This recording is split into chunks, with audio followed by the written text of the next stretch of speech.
Amahoro y'Imana kuri wo bana natwe muri gahunda zacu z'amakuru zitandukanye za buri munsi. Nguha ikaze muri gahunda y'amakuru ndakwerekeza mu burasirazuba bwa Repubulika ya Demokarasi ya Kongo, aho havugwa imirwano ikaze hafi ya pariki ya Kahuzi Biega.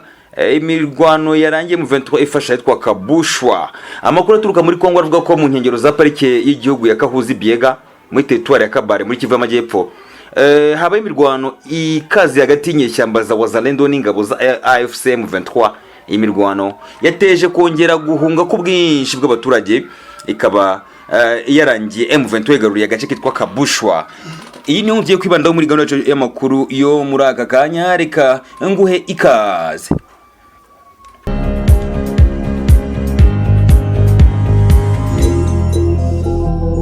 Nguha ikaze muri gahunda yacu y'amakuru. Nimba uri mushya nagusaba gukora subscribe cyangwa se abone kugira ngo ujye mu mbere gerwaho n'amakuru ibiganiro byacu bya buri munsi.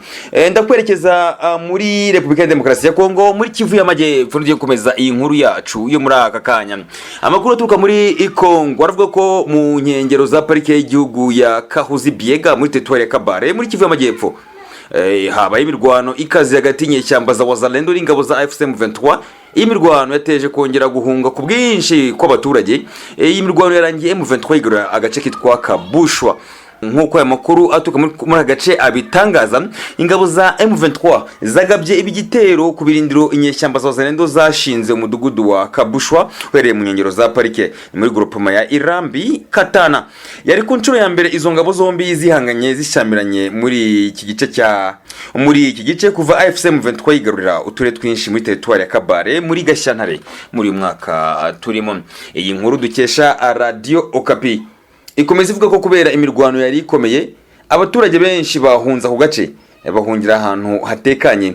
Amakuru aturuka muri ako gace akaba avuga ko nyuma y'amasaha menshi imirwano Wazalendo yavuye aho yari iri igahunga igasiga Kabushwa mu maboko y'inyeshyamba cyangwa se abarwanyi ba M23.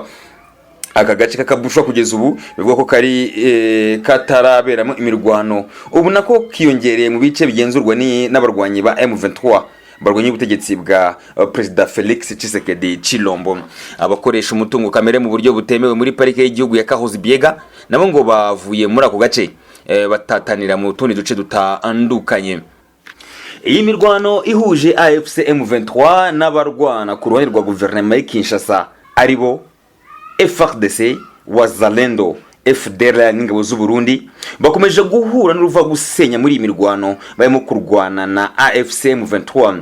Mu byukuri amakuru tugera aravuga ko M23 imaze kwigarura ibice bitandukanye muri Kivu y'Amajyepfo, aho isigaje kwigarura umujyi wa Uvira. Harabibaza impamvu kugeza amagingo yanga batarigarura umujyi wa Uvira, gusa bakavuga ko ari strategie z'urugamba, aho bategereje ko uyu mujyi uzafatwa mu minsi iri imbere, dore ko ubuyobozi bwa Kivu y'Amajyepfo ku rwa guverinoma butangaza ko buryamiye amajanja kandi nta muntu uzigera afata umujyi wa Uvira.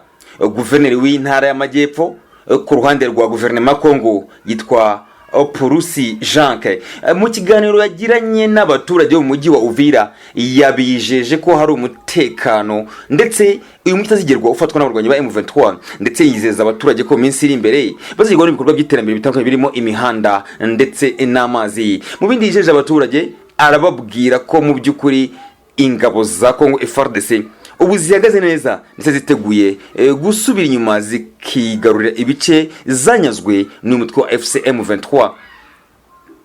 Imirwano muri Kongo irakomeje mu gihe hari ibiganiro byagiye bitegurwa bigamije guhuza impande zombi zishyamye muri intambara, ariko mu by'ukuri bigaga ko ibiganiro nta musaruro uhagije cyangwa se ugaragara byigeze bitanga, dore ko nyuma y'ibiganiro ari byabereye muri Amerika, i Doha, i Rwanda, Nairobi n'ahandi hatandukanye nta musaruro byigeze bitanga, kuko nyuma y'uko impande zombi zishamiranye zivuye muri ibi biganiro ziragaruka imirwano ikongera igakomeza, ndetse M23 gakomeza kwigarurira ibice bitandukanye bya hano muri Repubulika ya Demokarasi ya Kongo. Uyu ni umusozo wacu w'iyi nkuru, reka ngushimire ubana natwe umunsi ku wundi muri gahunda y'amakuru. Amakuru nk'aya akagaruka kuri MTV Show na Gasabo News 24. Shalom.